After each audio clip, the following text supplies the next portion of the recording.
नमस्कार दोस्तों, आपने अभी तक गबन के 13वें अध्याय तक कहानी जानी, जहां पर रमानाथ ने अपनी पत्नी जालपा को खुश करने के लिए कर्ज करके उधार में गहने खरीदे।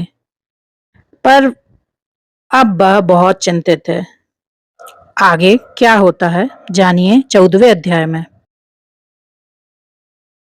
उस दिन से जालपा के पति स्नेह में सेवा भाव का उदय हुआ। वह स्नान करने जाता तो उसे अपनी धोती चुनी हुई मिलती।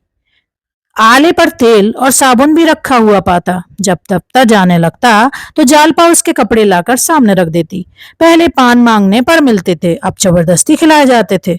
जालपा उसका रुख देखा करती। उसे कुछ कहने की जरूरत न थी। यहाँ तक कि जब वह भोजन करने बैठता तो वह पंखा झला करती। पहले वह बड़ी अनिच्छा से भोजन बनाने जाती थी और उस पर भी बेगार सी टालती थी। अब बड़े प्रेम से रसोई में जाती। चीजें अब भी वही बनती थी, पर उनका स्वाद बढ़ गया था। रमा को इस मधुर स्नेह के सामने वह दो गहने बहुत ही तुच्छ जचते थे। उधर जिस दिन रमा ने गंगू की दुकान से गहने खरीदे, उसी दिन दूसरे सर्राफों को भी उसके आभूषण प्रेम की सूचना मिल गई। रमा जब उधर से निकलता तो दोनों तरफ से दुकानदार उठ उठ कर उसे सलाम करते। आइए बाबूजी, पान तो खाते जाइए, दो एक चीजें हमारी दुकान से तो देखिए। रमा का आत्मसंयम उसकी साख को और भी बढ़ाता था। यहाँ तक कि एक दिन एक दलाल रमा के घर आ पहुंचा और उसके नहीं नहीं करने पर भी अपनी संदूकची खोल ही दी। रमा ने उससे पीछा छुड़ाने के लिए कहा, भाई इस वक्त मुझे कुछ नहीं लेना है, क्यों अपना और मेरा समय नष्ट करोगे? दलाल ने बड़े विनीत भाव से कहा, बाबूजी देख तो लीजिए, पसंद आए तो लीजिएगा, नहीं तो ना लीजिएगा। देख लेने में तो कोई हर्ज नहीं है। आखिर रईसों के पास ना जाएं तो किसके पास जाएं? औरों ने आपसे गहरी रकमें मारी, हमारे भाग्य में भी वदा होगा तो आपसे 4 पैसा पा जाएंगे। बहू जी और माई जी को दिखा लीजिए। मेरा मन तो कहता है कि आज आप ही के हाथों बोहनी होगी। रमानाथ, औरतों के पसंद की ना कहो, चीजें अच्छी होंगी ही, पसंद आते क्या देर लगती है? लेकिन भाई इस वक्त हाथ खाली है। दलाल हंसकर बोला, बाबूजी बस ऐसी बात कह देते हैं कि वाह, आपका हुक्म हो जाए तो 1500 आपके ऊपर निछावर कर दें। हम तो आदमी का मिजाज देखते हैं बाबूजी, भगवान ने चाहा तो आज मैं सौदा करके ही उठूंगा। दलाल ने संदूकची से 2 चीजें निकाली। एक तो नए फैशन का जड़ाऊ कंगन था और दूसरा कानों का रिंग। दोनों ही चीजें अपूर्व थी। ऐसी चमक थी मानो दीपक जल रहा हो। 10 बजे थे। दयानाथ दफ्तर जा चुके थे, वह भी भोजन करने जा रहा था। समय बिल्कुल ना था, लेकिन इन दोनों चीजों को देखकर उसे किसी बात की सुध ही न रही। दोनों केस लिए हुए घर में आया। उसके हाथ में केस देखते ही दोनों स्त्रियां टूट पड़ी और उन चीजों को निकाल निकाल कर देखने लगी। उनकी चमक दमक ने उन्हें ऐसा मोहित कर लिया कि गुण दोष की विवेचना करने की उनमें शक्ति ही न रही। जागेश्वरी, आजकल की चीजों के सामने तो पुरानी चीजें कुछ जचती ही नहीं। जालपा, मुझे तो उन पुरानी चीजों को देखकर कै आने लगती है। ना जाने उन दिनों औरतें कैसे पहनती थी। रमा ने मुस्कुराकर कहा, तो दोनों चीजें पसंद है ना? जालपा, पसंद क्यों नहीं है, अम्मा जी तुम ले लो। जागेश्वरी ने अपनी मनोव्यथा छिपाने के लिए सिर झुका लिया। जिसका सारा जीवन गृहस्थी की चिंताओं में कट गया, वह आज क्या स्वप्न में भी इन गहनों के पहनने की आशा कर सकती थी? आह, उस दुखिया के जीवन की कोई साध ही ना पूरी हुई। पति की आय ही कभी इतनी ना हुई कि बाल बच्चों के पालन पोषण के उपरांत कुछ बचता। जब से घर की स्वामिनी हुई तभी से मानो उसकी तपश्चर्या का आरंभ हुआ और सारी लालसाएं एक एक करके धूल में मिल गई। उसने उन आभूषणों की ओर से आंखें हटा ली। उनमें इतना आकर्षण था कि उनकी ओर ताकते हुए वह डरती थी, कहीं उसकी विरक्ति का पर्दा न खुल जाए। बोली, मैं लेकर क्या करूंगी बेटी, मेरे पहनने ओढ़ने के दिन तो निकल गए। कौन लाया है बेटा? क्या दाम है इनके? रमानाथ, एक सर्राफ दिखाने लाया है। अभी दाम आम नहीं पूछे, मगर ऊंचे दाम होंगे। लेना तो था ही नहीं, मैं दाम पूछकर क्या करता। जालपा, लेना ही नहीं था तो यहाँ लाए क्यों? जालपा ने यह शब्द इतने आवेश में आकर कहे कि रमा खिसिया गया। उनमें इतनी उत्तेजना, इतना तिरस्कार भरा हुआ था कि इन गहनों को लौटा ले जाने की उसकी हिम्मत न पड़ी। बोला, तो ले लूं? जालपा, अम्मा लेने ही नहीं कहती तो लेकर क्या करोगे? क्या मुफ्त में दे रहा है? रमानाथ, समझ लो मुफ्त ही मिलते हैं। जालपा, सुनती हो अम्मा जी इनकी बातें? आप जाकर लौट आइए, जब हाथ में रुपए होंगे तो बहुत गहने मिलेंगे। जागेश्वरी ने मोहासक्त स्वर में कहा, रुपए अभी तो नहीं मांगता। जालपा, उधार भी देगा तो सूद तो लगा ही लेगा। रमानाथ, लौटा दूं? एक बात चटपट तय कर डालो, लेना हो ले लो, ना लेना हो तो लौटा दो, मोह और दुविधा में न पड़ो। जालपा को यह स्पष्ट बातचीत इस समय बहुत कठोर लगी। रमा के मुंह से उसे ऐसी आशा न थी। इनकार करना उसका काम था। रमा को लेने के लिए आग्रह करना चाहिए था। जागेश्वरी की ओर लालायित नजरों से देखकर बोली, लौटा दो, रात दिन के तकाजे कौन सहेगा। वह केसों को बंद करने ही वाली थी कि जागेश्वरी ने कंगन उठाकर पहन लिया, मानो एक क्षण भर पहनने से ही उसकी साध पूरी हो जाएगी। फिर मन में इस ओछेपन पर लज्जित होकर वह उसे उतारना ही चाहती थी कि रमा ने कहा, अब तुमने पहन लिया है अम्मा तो पहने रहो, मैं तुम्हें भेंट करता हूँ। जागेश्वरी की आंखें सजल हो गईं। जो लालसा आज तक ना पूरी हो सकी वह आज रमा की मातृ भक्ति से पूरी हो रही थी। लेकिन क्या वह अपने प्रिय पुत्र पर ऋण का इतना भारी बोझ रख देगी? अभी वह बेचारा बालक है, उसकी सामर्थ्य क्या है? ना जाने रुपए जल्द हाथ आए या देर में। दाम भी तो नहीं मालूम। अगर ऊंचे दामों का हुआ तो बेचारा देगा कहाँ से? उसे कितने तकाजे सहने पड़ेंगे और कितना लज्जित होना पड़ेगा। कातर स्वर में बोली, नहीं बेटा, मैंने यूं ही पहन लिया था, ले जाओ लौटा दो। माता का उदास मुख देखकर रमा का हृदय मात्र प्रेम से हिल उठा। क्या वह अपनी त्याग मूर्ति माता की इतनी सेवा भी न कर सकेगा? माता के प्रति उसका कुछ कर्तव्य भी तो है। बोला, रुपए बहुत मिल जाएंगे अम्मा, तुम इसकी चिंता मत करो। जागेश्वरी ने बहू की ओर देखा, मानो कह रही थी कि रमा मुझ पर कितना अत्याचार कर रहा है। जालपा उदासीन भाव से बैठी थी। कदाचित उसे भय हो रहा था कि माताजी ये कंगन ले न लें। मेरा कंगन पहन लेना बहू को अच्छा नहीं लगा। इसमें जागेश्वरी को संदेह नहीं रहा। उसने तुरंत कंगन उतार डाला और जालपा की ओर बढ़ाकर बोली, मैं अपनी ओर से तुम्हें भेंट करती हूँ। मुझे जो कुछ पहनना ओढ़ना था ओढ़ पहन चुकी, अब जरा तुम पहनो, देखूं। जालपा को इसमें जरा भी संदेह ना था कि माताजी के पास रुपए की कमी नहीं। वह समझी शायद आज वह पसीज गई हैं और कंगन के रुपए दे देंगी। एक क्षण पहले उसने समझा था कि रुपए रमा को देने पड़ेंगे, इसीलिए इच्छा रहने पर भी वह उसे लौटा देना चाहती थी। जब माताजी उसका दाम चुका रही थी तो वह क्यों इनकार करती? मगर ऊपरी मन से बोली, रुपए न हो तो रहने दीजिए अम्मा जी, अभी कौन जल्दी है। रमा ने कुछ चिढ़कर कहा, तो तुम यह कंगन ले रही हो? जालपा, अम्मा जी नहीं मानती तो मैं क्या करूं?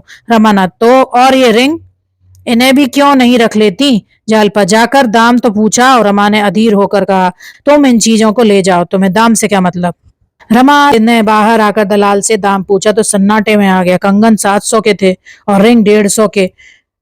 उसका अनुमान था कि कंगन अधिक से अधिक 300 के होंगे और रिंग 40-50 रुपए के। पछता है कि पहले ही दाम क्यों ना पूछ लिए, नहीं तो इन चीजों को घर में ले जाने की नौबत ही क्यों आती। उधारते हुए शर्म आती थी, मगर कुछ भी हो उधारना तो पड़ेगा ही।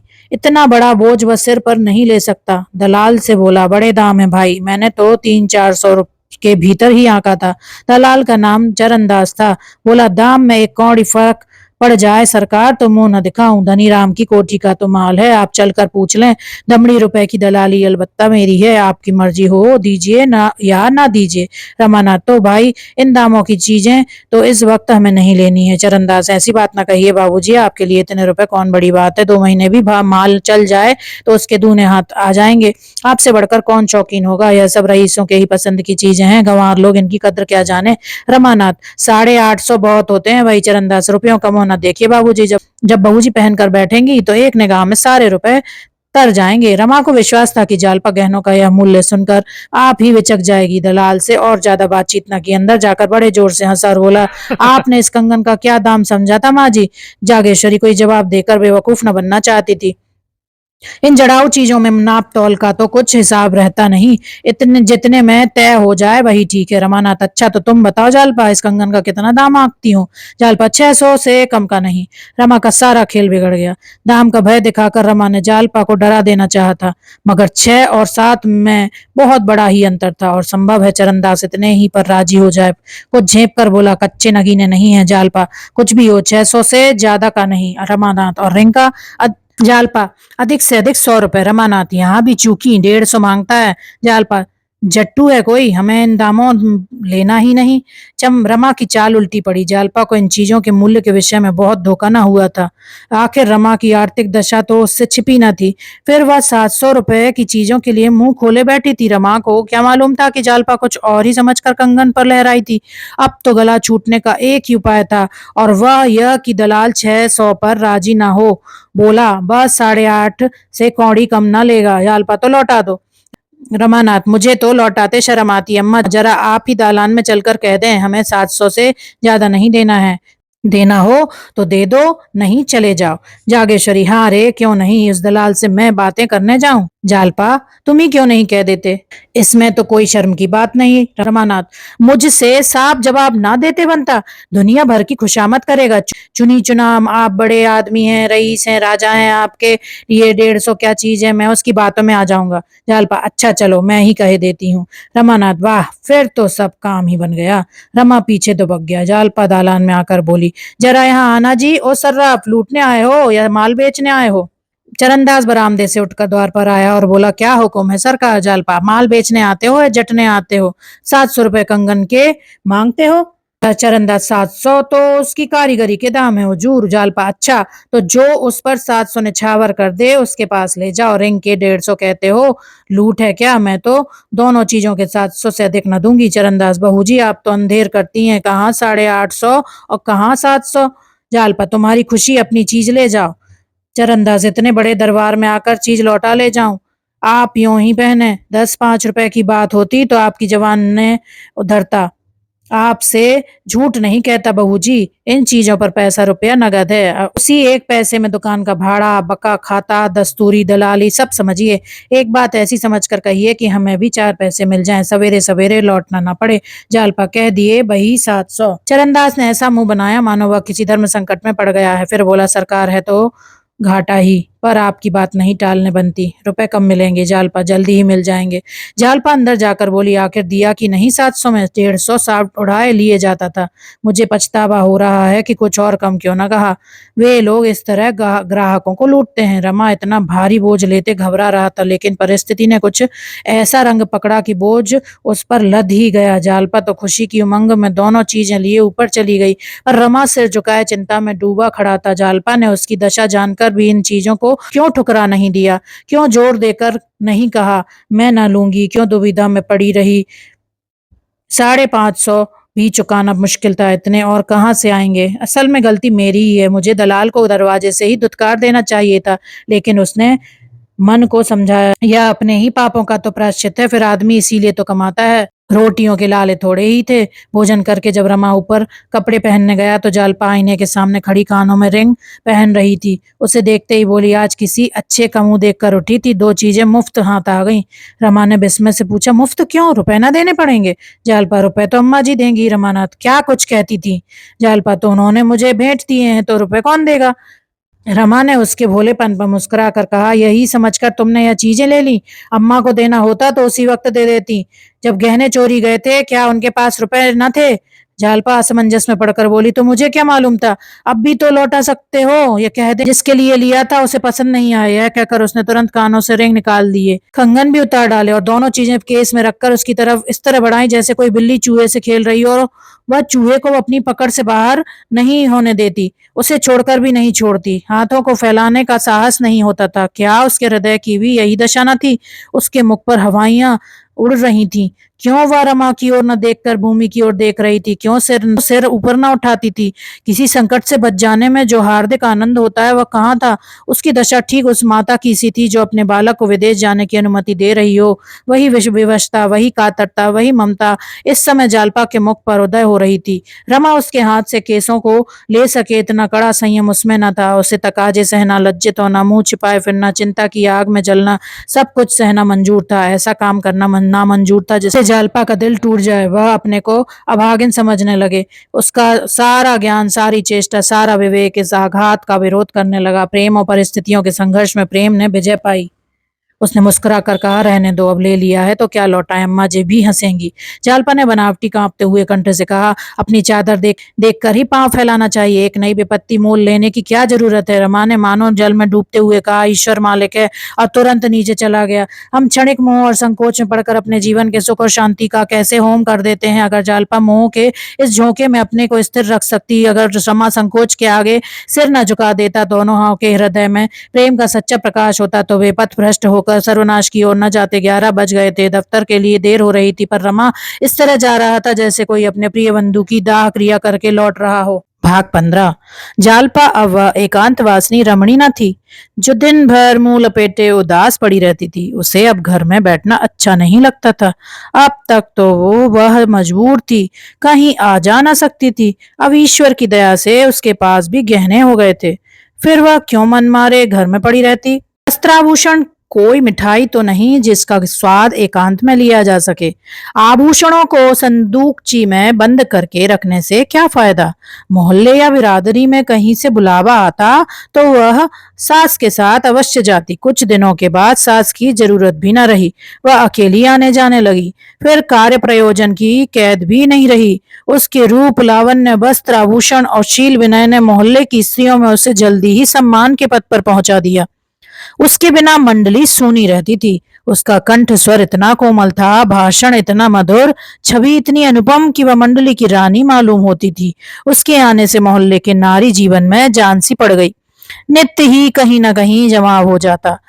घंटे 2 घंटे गा बजाकर या गपशप करके रमणियां दिल बहला लिया करती। कभी किसी के घर, कभी किसी के घर। फागुन में 15 दिन बराबर गाना होता रहा। जालपा ने जैसा रूप पाया था, वैसा ही उदार हृदय भी पाया था। पान पत्तों का खर्च प्रायः उसी के मत्थे पड़ता। कभी कभी गायें बुलाई जाती, उनकी सेवा सत्कार का भार उसी पर था। कभी कभी वह स्त्रियों के साथ गंगा स्नान करने जाती। तांगे का किराया और गंगा तट का जलपान का खर्च भी उसके मत्थे जाता। इस तरह उसके 2-3 रुपए रोज उड़ जाते थे। रमा आदर्श पति था। जालपा अगर मांगती तो प्राण तक उसके चरणों पर रख देता। रुपए की हैसियत ही क्या थी, उसका मुंह जोता रहता था। जालपा उससे इन जमघटों की रोज चर्चा करती। उसका स्त्री समाज में कितना आदर सम्मान है, यह देखकर वह फूला न समाता था। एक दिन इस मंडली को सिनेमा देखने की धुन सवार हुई। वहां की बाहर देखकर सब की सब मुग्ध हो गईं। फिर तो आए दिन सिनेमा की सैर होने लगी। रमा को अब तक सिनेमा का शौक न था। शौक होता भी तो क्या करता, अब हाथ में पैसे आने लगे थे। उस पर जालपा का आग्रह, फिर भला वह क्यों न जाता। सिनेमा गृह में ऐसी कितनी ही रमणियां मिलती जो मुंह खोले निसंकोच हंसती बोलती रहती थी। उनकी आजादी गुप्त रूप से जालपा पर भी जादू डालती जाती थी। वह घर से बाहर निकलते ही मुंह खोल लेती, मगर संकोच बस पर्दे वाली स्त्रियों के ही स्थान पर बैठती। उसकी कितनी इच्छा होती कि रमा भी उसके साथ बैठता। आखिर वह उन फैशनेबल औरतों से किस बात में कम है। रूप रंग में वह हेठी नहीं, सज धज में किसी से कम नहीं, बातचीत करने में कुशल। फिर वह क्यों पर्दे वालियों के साथ बैठे। रमा बहुत शिक्षित न होने पर भी देश और काल के प्रभाव से उदार था। पहले तो वह पर्दे का ऐसा अनन्य भक्त था कि माता को कभी गंगा स्नान कराने लेवा जाता तो पंडों तक से न बोलने देता। कभी माता की हंसी मर्दाने में सुनाई देती तो आकर बिगड़ता, तुमको जरा भी शर्म नहीं है अम्मा, बाहर लोग बैठे हुए हैं और तुम हंस रही हो। माँ लज्जित हो जाती थी, किंतु अवस्था के साथ रमा का यह लिहाज गायब होता जाता था। उस पर जालपा की रूप छटा उसके साहस को और भी उभोजित करती थी। जालपा रूपहीन काली कलूटी फूहड़ होती तो वह जबरदस्ती उसको पर्दे में बैठाता। उसके साथ घूमने या बैठने में उससे शर्म आती। जालपा जैसी अनन्य सुंदरी के साथ सैर करने में आनंद के साथ गौरव भी तो था। वहां के सभ्य समाज की कोई महिला रूप, गठन और श्रृंगार में जालपा की बराबरी न कर सकती थी। देहात की लड़की होने पर भी शहर के रंग में वह इस तरह रंग गई थी मानो जन्म से शहर ही में रहती आई है। थोड़ी सी कमी अंग्रेजी शिक्षा की थी, उसे भी रमा पूरी किए देता था, मगर पर्दे का यह बंधन टूटे कैसे। भवन में रमा के कितने ही मित्र, कितनी ही जान पहचान के लोग बैठे नजर आते थे। वे उसे जालपा के साथ बैठे देखकर कितना हंसेंगे। आखिर एक दिन उसने समाज के सामने ताल ठोककर खड़े हो जाने का निश्चय कर ही लिया। जालपा से बोला, आज हम तुम सिनेमा घर में साथ बैठेंगे। जालपा के हृदय में गुदगुदी सी होने लगी। हार्दिक आनंद की आभा चेहरे पर झलक उठी। बोली, सच? नहीं भाई, साथ वालियां जीने न देंगी। रमानाथ, इस तरह डरने से तो फिर कभी कुछ ना होगा। यह क्या स्वांग है कि स्त्रियां मुंह छिपाए चिक की आड़ में बैठी रहें। इस तरह यह मामला भी तय हो गया। पहले दिन दोनों झेपते रहे, लेकिन दूसरे दिन से हिम्मत खुल गई। कई दिनों के बाद बस समय भी आया कि रमा और जालपा संध्या समय पार्क में साथ साथ टहलते दिखाई दिए। जालपा ने मुस्कुरा कर कहा, कहीं बाबूजी देख लें तो। रमानाथ, तो क्या हुआ? कुछ नहीं। जालपा, मैं तो शर्म के गड़ जाऊं। रमानाथ, अभी तो मुझे भी शर्म आएगी, मगर बाबूजी खुद ही इधर ना आएंगे। जालपा, और जो कहीं अम्मा जी देख लें। रमानाथ, अम्मा से कौन डरता है? दो दलीलों में ठीक कर दूंगा। 5 दिन में जालपा ने नए महिला समाज में अपना रंग जमा लिया। उसने समाज में इस तरह प्रवेश किया जैसे कोई कुशल वक्ता पहली बार परिषद के मंच पर आता है। विद्वान लोग उसकी अपेक्षा करने की इच्छा होने पर भी उसकी प्रतिभा के सामने सिर झुका देते हैं। जालपा भी आई, देखा और विजय कर लिया। उसके सौंदर्य में वह गरिमा, वह कठोरता, वह शान और वह तेजस्विता थी जो कुलीन महिलाओं के लक्षण है। पहले ही दिन एक महिला ने जालपा को चाय का निमंत्रण दे दिया और जालपा इच्छा न रहने पर भी उसे अस्वीकार न कर सकी। जब दोनों प्राणी वहां से लौटे तो रमा ने चिंतित स्वर में कहा, तो कल इसकी चाय पार्टी में जाना पड़ेगा। जालपा, क्या करती, इनकार करते भी तो ना बनता था। रमानाथ, तो सवेरे तुम्हारे लिए एक अच्छी सी साड़ी ला दूं। जालपा, क्या मेरे पास साड़ी नहीं है? जरा देर के लिए 50-60 रुपए खर्च करने से फायदा। रमानाथ, तुम्हारे पास अच्छी साड़ी कहाँ है? इसकी साड़ी तुमने देखी कि ऐसी ही तुम्हारे भी लाऊंगा। जालपा ने विवशता के भाव से कहा, मुझे साफ कह देना चाहिए था कि फुर्सत नहीं है। रमानाथ, फिर इनकी दावत भी तो करनी पड़ेगी। जालपा, यह तो बुरी विपत्ति गले पड़ी। रमानाथ, विपत्ति कुछ नहीं है, सिर्फ यही ख्याल है कि मेरा मकान इस काम के लायक नहीं। मेज, कुर्सियां, चाय के सेट रमेश के यहाँ से मांग लाऊंगा, लेकिन घर के लिए क्या करूं? जालपा, क्या यह जरूरी है कि हम लोग भी दावत करें? रमा ने ऐसी बात का कुछ उत्तर न दिया। उसे जालपा के लिए एक जूते की जोड़ी और सुंदर कलाई की घड़ी की फिक्र पैदा हो गई। उसके पास कौड़ी भी न थी। उसका खर्च रोज बढ़ता जाता था। अभी तक गहने वालों को एक पैसा भी देने की नौबत न आई थी। एक बार गंगू महाराज ने इशारे से तकाजा भी किया था, लेकिन यह भी तो नहीं हो सकता कि जालपा फटे हालों चाय पार्टी में जाए। जालपा पर वह इतना अन्याय नहीं कर सकता। इस अवसर पर जालपा की रूप शोभा का सिक्का बैठ जाएगा। सभी तो आज चमाचम साड़ियां पहने हुए थी, जड़ाऊ कंगन और मोतियों के हारों की भी तो कमी न थी, पर जालपा अपने सादे आवरण में उनसे कोसों आगे थी। उसके सामने एक भी नहीं जचती थी। यह मेरे पूर्व कर्मों का फल है कि मुझे ऐसी सुंदरी मिली। आखिर यही तो खाने पहनने और जीवन का आनंद उठाने के दिन है। जब जवानी ही में सुख ना उठाया तो बुढ़ापे में क्या कर लेंगे? बुढ़ापे में मान लिया धन हुआ ही तो क्या, यौवन बीत जाने पर विवाह किस काम का? साड़ी और घड़ी लाने की उसे धुन सवार हो गई। रात भर तो उसने सब्र किया। दूसरे दिन दोनों चीजें लाकर ही दम लिया। जालपा ने झुंझला कर कहा, मैंने तो तुमसे कहा था कि इन चीजों का काम नहीं है। 150 से कम की ना होगी। रमाना, 150? इतना फजूल खर्च मैं नहीं हूँ। जालपा, 150 से कम की ये चीजें नहीं है। जालपा ने घड़ी कलाई में बांध ली और साड़ी को खोलकर मंत्रमुग्ध नजरों से देखा। रमानाथ, तुम्हारी कलाई पर यह घड़ी कैसी खिल रही है?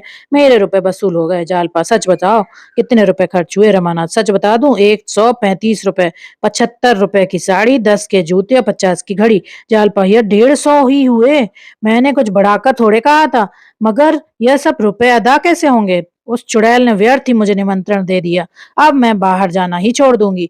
रमा भी इसी चिंता में मग्न था, पर उसने अपने भाव को प्रकट करके जालपा के हर्ष में बाधा न डाली। बोला, सब अदा हो जाएगा। जालपा ने तिरस्कार के भाव से कहा, कहाँ से अदा हो जाएगा? जरा सुनूं, कौड़ी तो बचती नहीं, अदा कहाँ से हो जाएगा? वह तो कहो बाबूजी घर का खर्च संभाले हुए हैं, नहीं तो मालूम होता। क्या तुम समझते हो कि मैं गहने और साड़ियों पर मरती हूँ? इन चीजों को लौटा आओ। रमा ने प्रेमपूर्ण नजरों से कहा, इन चीजों को रख लो, फिर तुमसे बिना पूछे कुछ न लाऊंगा। संध्या समय जब जालपा ने नई साड़ी और नए जूते पहने, घड़ी कलाई पर बांधी और आईने में अपनी सूरत देखी तो मारे गर्व और उल्लास के उसका मुखमंडल प्रज्वलित हो उठा। उसने उन चीजों के लौटाने के लिए सच्चे दिल से कहा हो, पर इस समय वह इतना त्याग करने को तैयार न थी। संध्या समय जालपा और रमा छावनी की ओर चले। महिला ने केवल बंगले का नंबर बतला दिया था। बंगला आसानी से मिल गया। गेट पे साइन बोर्ड था, इंद्रभूषण एडवोकेट हाई कोर्ट। अब रमा को मालूम हुआ कि वह महिला पंडित इंद्रभूषण की पत्नी थी। पंडित जी काशी के नामी वकील थे। रमा ने उन्हें कितनी ही बार देखा था, पर इतने बड़े आदमी से परिचय का सौभाग्य उसे कैसे होता। 6 महीने पहले वह कल्पना भी न कर सकता था कि किसी दिन उसे उनके घर निमंत्रित होने का गौरव प्राप्त होगा, पर जालपा की बदौलत आज वह अनहोनी बात हो गई। वह काशी के बड़े वकील का मेहमान था। रमा ने सोचा था कि बहुत से स्त्री पुरुष निमंत्रित होंगे, पर यहाँ वकील साहब और उनकी पत्नी रतन के सिवा और कोई न था। रतन इन दोनों को देखते ही बरामदे में निकल आई और उनसे हाथ मिलाकर अंदर ले गई और अपने पति से उनका परिचय कराया। पंडित जी ने आराम कुर्सी पर लेटे ही लेटे दोनों मेहमानों से हाथ मिलाया और मुस्कुराकर कहा, क्षमा कीजिएगा बाबू साहब, मेरा स्वास्थ्य अच्छा नहीं है। आप यहाँ किसी ऑफिस में हैं? रमा ने झेंपते हुए कहा, जी हाँ, म्युनिसिपल ऑफिस में हूँ। अभी हाल ही में आया हूँ। कानून की तरफ जाने का इरादा था, पर नए वकीलों की यहाँ जो हालत हो रही है उसे देखकर हिम्मत न पड़ी। रमा ने अपना महत्व बढ़ाने के लिए जरा सा झूठ बोलना अनुचित न समझा। इसका असर बहुत अच्छा हुआ, मगर वह साफ कह देता मैं 25 रुपए का क्लर्क हूँ तो शायद वकील साहब उससे बातें करने में अपना अपमान समझते। बोले, आपने बहुत अच्छा किया जो इधर नहीं आए। वहां 2-4 साल के बाद अच्छी जगह पर पहुंच जाएंगे। यहाँ संभव है 10 साल तक आपको कोई मुकदमा ही न मिलता।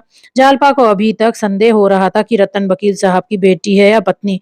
वकील साहब की उम्र 60 से नीचे न थी। चिकनी चा चिकनी चांद आसपास के सफेद बालों के बीच में बार्निश की हुई लकड़ी की भांति चमक रही थी। मूछें साफ थीं, पर माथे की शिकन और गालों की झुर्रियां बतला रही थी कि यात्री संसार यात्रा से थक गया है। आराम कुर्सी पर लेटे हुए वह ऐसे मालूम होते थे जैसे बरसों के मरीज हों।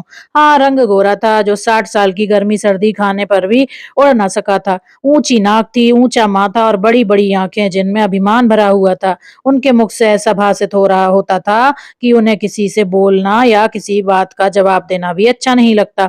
इसके प्रतिकूल रतन सांवली सुगठित युवती थी, बड़ी मिलनसार, जिसे गर्व ने छुआ तक न था। सौंदर्य का उसके रूप में कोई लक्षण न था। नाक चिपटी थी, मुख गोल, आंखें छोटी, फिर भी वह रानी सी लगती थी। जालपा उसके सामने ऐसी लगती थी जैसे सूर्यमुखी के सामने जूही का फूल। चाय आई, मेवे, फल, मिठाई, बर्ग की कुल्फी सब मेजों पर सजा दिए गए। रतन और जालपा एक मेज पर बैठी। दूसरी मेज रमा और वकील साहब की थी। रमा मेज के सामने जा बैठा, मगर वकील साहब अभी आराम कुर्सी पर लेटे ही हुए थे। रमा ने मुस्कुराकर वकील साहब से कहा, आप भी तो आए। वकील साहब ने लेटे लेटे मुस्कुराकर कहा, आप शुरू कीजिए, मैं भी आया जाता हूँ। दोनों ने चाय पी, फल खाए, पर वकील साहब के सामने हंसते बोलते रमा और जालपा दोनों ही झिझकते थे। जिंदा दिल बूढ़ों के साथ तो सोहबत का आनंद उठाया जा सकता है, लेकिन ऐसे रूखे निर्जीव मनुष्य जवान भी हों तो दूसरों को मुर्दा बना देते हैं। वकील साहब ने बहुत आग्रह करने पर 2 घूंट चाय पी।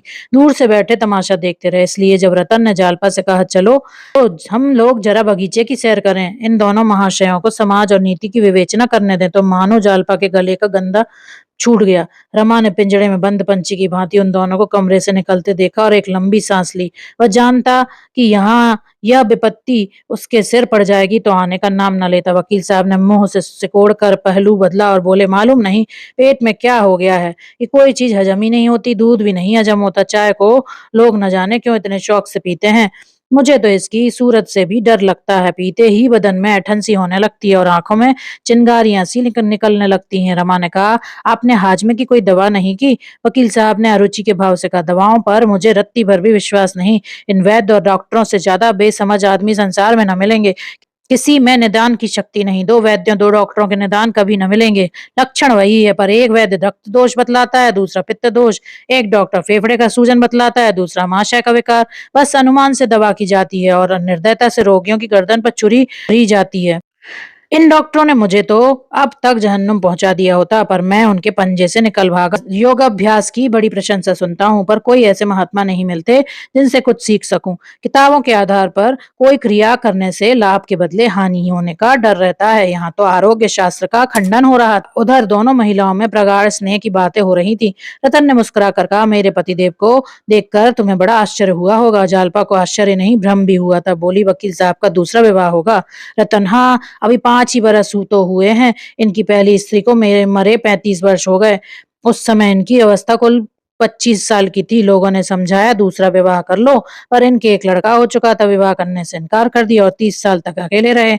मगर आज 5 वर्ष हुए, जवान बेटे का देहांत हो गया, तब विवाह करना आवश्यक हो गया। मेरे माँ बाप न थे, मामा जी ने मेरा पालन किया था।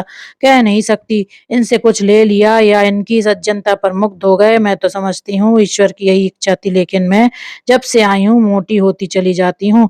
डॉक्टरों का कहना है कि तुम्हें संतान नहीं हो सकती। बहन, मुझे तो संतान की लालसा नहीं है, लेकिन मेरे पति मेरी दशा देखकर बहुत दुखी रहते हैं। मैं ही इनके सब रोगों की जड़ हूँ। आज ईश्वर मुझे एक संतान दे दे तो इनके सारे रोग भाग जाएंगे। कितना चाहती हूँ कि दुबली हो जाऊं। गर्म पानी से टब स्नान करती हूँ, रोज पैदल घूमने जाती हूँ, घी दूध कम खाती हूँ, भोजन आधा कर दिया है। जितना परिश्रम करते बनता है करती हूँ, फिर भी दिन दिन मोटी ही होती जाती हूँ। कुछ समझ में नहीं आता क्या करूं। जालपा, वकील साहब तुमसे चिढ़ते होंगे। रतन, नहीं बहन, बिल्कुल नहीं। भूल कर भी कभी मुझसे इसकी चर्चा नहीं की। उनके मुंह से कभी एक शब्द भी ऐसा नहीं निकला जिससे उनकी मनोव्यथा प्रकट होती, पर मैं जानती हूँ यह चिंता उन्हें मारे डालती है। अपना कोई बस नहीं है। क्या करूं? मैं जितना चाहूं खर्च करूं, मैं जैसे चाहूं रहूं, कभी नहीं बोलते। जो कुछ पाते हैं लाकर मेरे हाथ पर रख देते हैं। समझाती हूँ अब तुम्हें वकालत करने की क्या जरूरत है, आराम क्यों नहीं करते, पर इनसे घर पर बैठे रहा नहीं जाता। केवल 2 चपातियों से नाता है। बहुत जिद की तो 2-4 दाने खंगूर खा लिए। मुझे तो उन पर दया आती है। अपने से जहां तक हो सकता है उनकी सेवा करती हूँ। आखिर वह मेरे लिए ही तो अपनी जान खपा रहे हैं। जालपा, ऐसे पुरुष को देवता समझना चाहिए। यहाँ तो एक स्त्री मरी नहीं कि दूसरा ब्याह रच गया। 30 साल अकेले रहना सबका काम नहीं है रतन। हाँ बहन, है तो देवता ही। अब भी कभी उस स्त्री की चर्चा आ जाती है तो रोने लगते हैं। तुम्हें उनकी तस्वीर दिखाऊंगी। देखने में जितने कठोर मालूम होते हैं, भीतर से उनका इनका हृदय उतना ही नरम है। कितने ही अनाथों, विधवाओं, गरीबों के महीने बंधा रखे हैं। तुम्हारा वह कंगन तो बड़ा सुंदर है। जालपा, हाँ, बड़े अच्छे कारीगर का बनाया हुआ है रतन। मैं तो यहाँ किसी को जानती ही नहीं। वकील साहब को गहनों के लिए कष्ट देने की इच्छा नहीं होती। मामूली सुनारों से बनवाते डर लगता है, ना जाने क्या मिला दे। मेरी सब पत्नी जी के सब गहने रखे हुए हैं, लेकिन वह मुझे अच्छे नहीं लगते। तुम बाबू रमानाथ से मेरे लिए ऐसा ही एक जोड़ा कंगन बनवा दो। जालपा, देखिए पूछती हूँ। रतन, आज तुम्हारे आने से जी बहुत खुश हुआ। दिन भर अकेली पड़ी रहती हूँ, जी घबराया करता है। किसके पास जाऊं, किसी से परिचय नहीं, और ना मेरा मन ही चाहता कि उनसे मैत्री करूं। 2-1 महिलाओं को बुलाया, उनके घर गई, चाहा कि उनसे बहनापा जोड़ लूं, लेकिन उनके आचार विचार देखकर उनसे दूर रहना ही अच्छा मालूम हुआ। दोनों ही मुझे उल्लू बनाकर जटना चाहती थी। मुझसे रुपए उधार ले गई और आज तक दे रही हैं। श्रृंगार की चीजों पर मैंने उनका इतना प्रेम देखा कि कहते लज्जा आती है। तुम घड़ी आधा घड़ी के लिए रोज चली आया करो बहन। जालपा, वाह, इससे अच्छा और क्या होगा रतन। मैं मोटर भेज दिया करूंगी। जालपा, क्या जरूरत है, तांगे तो मिलते ही हैं। रतन, ना जाने क्यों तुम्हें छोड़ने को जी नहीं चाहता। तुम्हें पाकर रमानाथ जी अपना भाग्य सराहते होंगे। जालपा ने मुस्कुराकर कहा, भाग्य भाग्य तो कहीं नहीं सराहते, घुड़कियां जमाया करते हैं रतन। सच, मुझे तो विश्वास नहीं आता। लो, वह भी तो आ गए। पूछना ऐसा, दूसरा कंगन बनवा देंगे। जालपा, रमा से क्यों, चरणदास से कहा जाए तो ऐसा कंगन कितने दिन में बना देगा। रतन, ऐसा ही कंगन बनवाना चाहती हैं। रमा ने तत्परता से कहा, हाँ, बना क्यों नहीं सकता, इससे बहुत अच्छे बना सकता है रतन। इस जोड़े के क्या लिए थे। जालपा, 800 के थे। रतन, कोई हरज नहीं, मगर बिल्कुल ऐसा ही हो, इसी नमूने का। रमा, हाँ हाँ, बनवा दूंगा। रतन, कोई हरज नहीं, मगर बिल्कुल ऐसा ही हो, इसी नमूने का। रमा, हाँ हाँ, बनवा दूंगा। रतन, मगर भाई अभी मेरे पास रुपए नहीं है। रुपए के मामले में पुरुष महिलाओं के सामने कुछ नहीं कह सकता। क्या वह कह सकता है, इस वक्त मेरे पास रुपए नहीं है। वह मर जाएगा पर यह उज्र ना करेगा। वह कर्ज लेगा, दूसरों की खुशामद करेगा, पर स्त्री के सामने अपनी मजबूरी न दिखाएगा। रुपए की चर्चा को ही वह तुच्छ समझता है। जालपा पति की आर्थिक दशा अच्छी तरह जानती थी, पर यदि रमा ने इस समय कोई बहाना कर दिया होता तो उसे बहुत बुरा मालूम होता। वह मन में डर रही थी कि कहीं यह महाशय यह ना कह बैठे, सर्राफ से पूछकर कहूंगा। उसका दिल धड़क रहा था। जब रमा ने वीरता के साथ कहा, हाँ हाँ, रुपए की कोई बात नहीं, जब चाहे दे दीजिएगा, तो वह खुश हो गई। रतन, तो कब तक आशा कर। रमानाथ, मैं आज ही सर्राफ से कह दूंगा। तब भी 15 दिन तो लग ही जाएंगे। जालपा, अब की रविवार को मेरे ही घर चाय पीजिएगा। रतन ने निमंत्रण सहर्ष स्वीकार किया। दोनों आदमी विदा हुए। घर पहुंचे तो शाम हो गई थी। रमेश बाबू बैठे हुए थे। जालपा तो तांगे से उतरकर अंदर चली गई। रमा रमेश बाबू के पास जाकर बोला, क्या आपको आए देर हुई। रमेश, नहीं, अभी तो चला आ रहा हूँ। क्या वकील साहब के यहाँ गए थे? रमा, जी हाँ, 3 रुपए की चपत पड़ गई। रमेश, कोई हरज नहीं है, रुपए वसूल हो जाएंगे। बड़े आदमियों से राह रस्म हो जाए तो बुरा नहीं है, बड़े बड़े काम निकलते हैं। एक दिन उन लोगों को भी तो बुलाओ। रमा, अब की इतवार को चाय की दावत दे आया हूँ। रमेश, कहो तो मैं भी आ जाऊं। जानते हो ना, वकील साहब के एक भाई इंजीनियर हैं, मेरे एक साले बहुत दिनों से बेकार बैठे हैं। अगर वकील साहब उसकी सिफारिश कर दें तो गरीब को जगह मिल जाए। तुम जरा मेरा इंट्रोडक्शन करा देना, बाकी और सब मैं कर लूंगा। पार्टी का इंतजाम ईश्वर ने चाहा तो ऐसा होगा कि मेम साहब खुश हो जाएंगी। चाय के सेट, शीशे के रंगीन गुलदान और फानूस मैं ला दूंगा। और कुर्सियां, मेजें, फर्श सब मेरे ऊपर छोड़ दो। ना कुली की जरूरत, ना मजूर की। उन्हीं मूसल चंद को रगे दूंगा। रमानाथ, तब तो बड़ा मजा रहेगा। मैं तो बड़ी चिंता में पड़ा हुआ था। रमेश, चिंता की कोई बात नहीं, उसी लौंडे को जोत दूंगा। कहूंगा जगह चाहते हो तो कारगुजारी दिखाओ, फिर देखना कैसी दौड़ धूप करता है। रमानाथ, अभी 2-3 महीने हुए आप अपने साले को कहीं नौकर कर रखा चुके हैं ना? रमेश, अजी अभी 6 और बाकी हैं, पूरे 7 जीव हैं। जरा बैठ जाओ, जरूरी चीजों की सूची बना ली जाए। आज ही से दौड़ धूप होगी, तब सब चीजें जुटा सकूंगा। और कितने मेहमान होंगे? रमानाथ, मेम साहब होंगी और शायद वकील साहब भी आए। रमेश, यह बहुत अच्छा किया, बहुत से आदमी हो जाते तो भवब्बड़ हो जाता।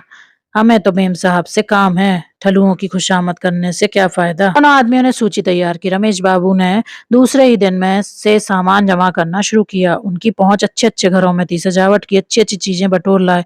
सारा घर जगमगा उठा। दयानाथ भी इन तैयारियों में शरीक थे। चीजों को करीने से सजाना उनका काम था। कौन गमला कहाँ रखा जाए, कौन तस्वीर कहाँ लटकाई जाए, कौन सा गलीचा कहाँ बिछाया जाए, इन प्रश्नों पर तीनों मनुष्यों में घंटों वाद विवाद होता था। दफ्तर जाने से पहले और दफ्तर से आने के बाद तीनों इन्हीं कामों में जुट जाते थे।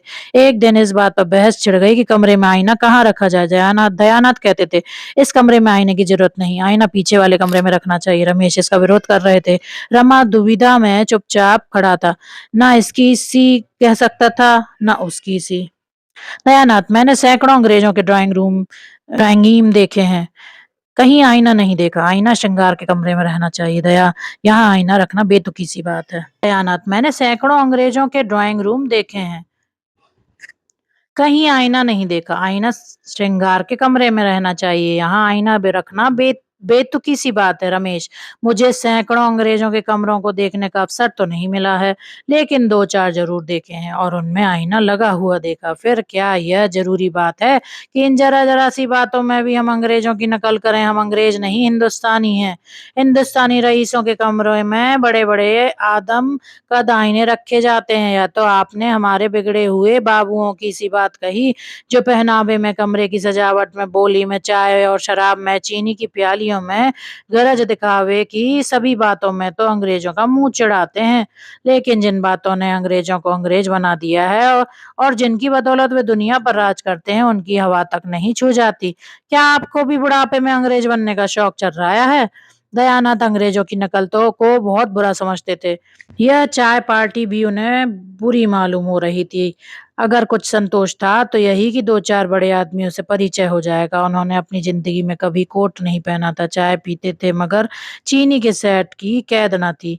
कटोरा, कटोरी, गिलास, लोटा, तसला, किसी से भी उन्हें आपत्ति न थी। लेकिन इस वक्त उन्हें अपना पक्ष निभाने की पड़ी थी। बोले, हिंदुस्तानी रईसों के कमरे में मेजें कुर्सियां नहीं होती, फर्श होता है। आपने कुर्सी मेज लगाकर इसे अंग्रेजी ढंग पर तो बना दिया, अब आईने के लिए हिंदुस्तानियों की मिसाल दे रहे हैं। या तो हिंदुस्तानी रहिए रख या अंग्रेजी। यह क्या कि आधा तीतर आधा बटेर, बकोट पतलून पर चौगोश या टोपी भी तो नहीं अच्छी मालूम होती। रमेश बाबू ने समझा था कि दयानाथ की जबान बंद हो जाएगी, लेकिन यह जवाब सुना तो चकराए मैदान हाथ से जाता हुआ दिखाई दिया। बोले, तो आपने किसी अंग्रेज के कमरे में आईना नहीं देखा? भला ऐसे 10-5 अंग्रेजों के नाम तो बताइए। एक आपका ही यही किरंटा हेड क्लर्क है, उसके सिवा और किसी अंग्रेज के कमरे में तो शायद आपने कदम भी न रखा हो। किस उसी किरंटे को आपने अंग्रेजी रुचि का आदर्श समझ लिया है। खूब मानता हूँ दयानाथ, यह तो आपकी जवान है, उसे किरंटा, चमरेशियन, पिलपिली जो चाहे कहें, लेकिन रंग को छोड़कर वह किसी बात में अंग्रेजों से कम नहीं, और उसके पहले तो यूरोपियन है था। रमेश इसका कोई जवाब सोच ही रहे थे कि मोटर कार द्वार पर आकर रुकी और रतन बाई उतरकर बरामदे में आई। तीनों आदमी चटपट बाहर निकल आए। रमा को इस वक्त रतन का आना बुरा मालूम हुआ। डर रहा था कि कहीं कमरे में भी न चली आए, नहीं तो सारी कलई खुल जाए। आगे बढ़कर हाथ मिलाता हुआ बोला, आइए, यह मेरे पिता हैं और यह मेरे दोस्त रमेश बाबू हैं। लेकिन उन दोनों सज्जनों ने न हाथ बढ़ाया और न जगह से हिले। सक पकाए से खड़े रहे। रतन ने भी उनसे हाथ मिलाने की जरूरत न समझी। दूर ही से न उनको नमस्कार करके रमा से बोली, नहीं बैठूंगी नहीं, इस वक्त फुर्सत नहीं है, आपसे कुछ कहना था। यह कहते हुए रमा के साथ मोटर तक आई और आहिस्ता से बोली, आपने सर्राफ से कह तो दिया होगा। रमा ने निसंकोच होकर कहा, जी हाँ, बना रहा है। रतन, उस दिन मैंने कहा था अभी रुपए न दे सकूंगी, पर मैंने समझा शायद आपको कष्ट हो, इसलिए रुपए मंगवा लिए। 800 चाहिए ना। जालपा ने कंगन के दाम 800 बताए थे। रमा चाहता तो इतने रुपए ले सकता था, पर रतन की सरलता और विश्वास ने उसके हाथ पकड़ लिए। ऐसी उदार निष्कपट रमणी के साथ वह विश्वासघात न कर सका। वह व्यापारियों से 2-2, 4-4 आने लेते जरा भी न झिझकता था। वह जानता था कि वे सब भी ग्राहकों को उल्टे छुरे से मूड़ते हैं। ऐसों के साथ ऐसा व्यवहार करते हुए उसकी आत्मा को लेश मात्र भी संकोच न होता था, लेकिन इस देवी के साथ यह कपट व्यवहार करने के लिए किसी पुराने पापी की जरूरत थी। कुछ सकुचाता हुआ बोला, क्या जालपा ने कंगन के दाम 800 बतलाए थे? उसे शायद याद न रही होगी। उसके कंगन 600 के हैं, आप चाहें तो 800 का बनवा दूं। रतन, नहीं, मुझे तो वही पसंद है, आप 600 का ही बनवाइए। उसने मोटर पर से अपनी थैली उठाकर 100-100 रुपए के 6 नोट निकाले। रमा ने कहा, ऐसी जल्दी क्या थी, चीज तैयार हो जाती तब हिसाब हो जाता। रतन, मेरे पास रुपए खर्च हो जाते, इसलिए मैंने सोचा आपके सिर पर लाद आऊं। मेरी आदत है कि जो काम करती हूँ जल्द से जल्द कर डालती हूँ, विलम्ब से मुझे उलझन होती है। यह कहकर वह मोटर पर बैठ गई। मोटर हवा हो गई। वह रमा संदूक में रुपए रखने के लिए अंदर चला गया तो दोनों वृद्ध जनों में बातें होने लगी। रमेश, देखा दयानाथ, जी हाँ, आंखें खुली हुई थी। अब मेरे घर में भी वही हवा आ रही है, ईश्वर ही बचावे। रमेश, बात तो ऐसी ही है, पर आजकल ऐसी ही औरतों का काम है, जरूरत पड़े तो कुछ मदद तो कर सकती हैं, बीमार पड़ जाओ तो डॉक्टर को तो बुला ला सकती हैं। यहाँ तो चाहे हम मर जाएं तब भी क्या मजाल की स्त्री घर से बाहर पाँव निकाले। दयानाथ, हमसे तो भाई यह अंग्रेजियत नहीं देखी जाती, क्या करें, संतान की ममता है, नहीं तो यही जी चाहता है कि रमा से साफ कह दूं, भैया अपना घर अलग लेकर रहो। आंख फटी पीर गई। मुझे तो उन मर्दों पर क्रोध आता है जो स्त्रियों को यूं सिर चढ़ाते हैं। देख लेना, एक दिन यह औरत वकील साहब को दगा देगी। रमेश, महाशय, इस बात से मैं तुमसे सहमत नहीं हूँ। यह क्यों मान लेते हो कि जो औरत बाहर आती जाती है वह जरूरी बिगड़ी हुई है? मगर रमा को मानती हूँ बहुत है, रुपए न जाने किस लिए दिए। दयानाथ, मुझे तो इसमें कुछ गोलमाल मालूम होता है। रमा, कहीं उससे कोई चाल न चल रहा हो। इसी समय रमा भीतर से निकला आ रहा था। अंतिम वाक्य उसके कान में पड़ गया। भौहें चढ़ाकर बोला, जी हाँ, जरूर चाल चल रहा हूँ। उसे धोखा देकर रुपए ऐंठ रहा हूँ, यही तो मेरा पेशा है। दयानाथ ने झेपते हुए कहा, तो इतना बिगड़ते क्यों हो? मैंने तो कोई ऐसी बात नहीं कही। रमानाथ, पक्का जालिया बना दिया। और क्या कहते, आपके दिल में ऐसा शोभा क्यों आया? आपने मुझ में ऐसी कौन सी बात देखी जिससे आपको यह ख्याल पैदा हुआ? मैं जरा साफ सुथरे कपड़े पहनता हूँ, जरा नई प्रथा के अनुसार चलता हूँ, इसके सिवा आपने मुझ में कौन सी बुराई देखी? मैं जो कुछ खर्च करता हूँ ईमान से जमा कमा कर खर्च करता हूँ। जिस दिन धोखे और फरेब की नौबत आएगी, जहर खाकर प्राण दे दूंगा। हाँ, यह बात है कि किसी को खर्च करने की तमीज होती है और किसी को नहीं होती। बात तो बुद्धि है। अगर इसे आप धोखेबाजी समझें तो आपको अख्तियार है। जब आपकी तरफ से मेरे विषय में ऐसे संशय होने लगे तो मेरे लिए यही अच्छा है कि मुंह में कालिख लगाकर कहीं निकल जाऊं। रमेश बाबू वहां यहाँ मौजूद हैं। आप इनसे मेरे विषय में जो कुछ चाहें पूछ सकते हैं, या मेरे खातिर झूठ न बोलेंगे। सत्य के रंग में रंगी हुई इन बातों ने दयानाथ को आश्वस्त कर दिया। बोले, जिस दिन मुझे मालूम हो जाएगा कि तुमने यह ढंग अख्तियार किया है, उसके पहले मैं मुंह में कालिख लगाकर निकल जाऊंगा। तुम्हारा बढ़ता हुआ खर्च देखकर मेरे मन में संदेह हुआ था। मैं इसे छिपाता नहीं हूँ, लेकिन जब तुम कह रहे हो तुम्हारी नीयत साफ है तो मैं संतुष्ट हूँ। मैं केवल इतना ही चाहता हूँ कि मेरा लड़का चाहे गरीब रहे पर नीयत न बिगाड़े। मेरी ईश्वर से यही प्रार्थना है कि वह तुम्हें सतपथ पर रखे। रमेश ने मुस्कुराकर कहा, अच्छा यह किस्सा तो हो चुका। अब यह बताओ उसने तुम्हें रुपए किस लिए दिए? मैं गिन रहा था 6 नोट थे, शायद 100-100 के थे। रमानाथ, ठग लाया हूँ। रमेश, मुझसे शरारत करोगे तो मार बैठूंगा। अगर जट ही लाए हो तो भी मैं तुम्हारी पीठ ठोकूंगा। जीते रहो खूब जटो, लेकिन आबरू पर आँच ना आने पाए, किसी को कानो कान खबर ना हो। ईश्वर से तो मैं डरता नहीं, वह जो कुछ पूछेगा उसका जवाब मैं दे दूंगा, मगर आदमी से डरता हूँ। सच बताओ किस लिए रुपए दिए? कुछ दलाली मिलने वाली हो तो मुझे भी शरीक कर लेना। रमानाथ, जड़ाऊ कंगन बनवाने को कह गई हैं। रमेश, तो चलो मैं एक अच्छे से राप से बनवा दूं। यह झंझट तुमने बुरा मोल ले लिया। औरत का स्वभाव जानते नहीं, किसी पर विश्वास तो इन्हें आता ही नहीं। तुम चाहे 2-4 रुपए अपने पास ही से खर्च कर दो, पर वह यही समझेंगी कि मुझे लूट लिया। नेक नामी तो शायद ही मिले, हाँ बदनामी तैयार खड़ी है। रमानाथ, आप मूर्ख स्त्रियों की बातें कर रहे हैं। शिक्षित स्त्रियां ऐसी नहीं होती। जरा देर बाद रमा अंदर जाकर जालपा से बोला, अभी तुम्हारी सहेली रतन आई थी। जालपा, सच? तब तो बड़ा गड़बड़ हुआ होगा, यहाँ कुछ तैयारी तो थी ही नहीं। रमानाथ, कुशल यही हुई कि कमरे में नहीं आई, कंगन के रुपए देने आई थी। तुमने उनसे शायद 800 रुपए बताए थे, 600 ले लिए। जालपा ने झेपते हुए कहा, मैंने तो दिल लगी की थी। जालपा ने इस तरह अपनी सफाई तो दे दी, लेकिन बहुत देर तक उसके मन में उथल पुथल होती रही। रमा ने अगर 800 रुपए ले लिए होते तो शायद उथल पुथल ना होती, वह अपनी सफलता पर खुश होती। पर रमा के विवेक ने उसकी धर्म बुद्धि को जगा दिया था। वह पछता रही थी कि मैं व्यर्थ झूठ बोली। यह मुझे अपने मन में कितनी नीच समझ रहे होंगे, रतन भी मुझे कितनी बेईमान समझ रही होगी।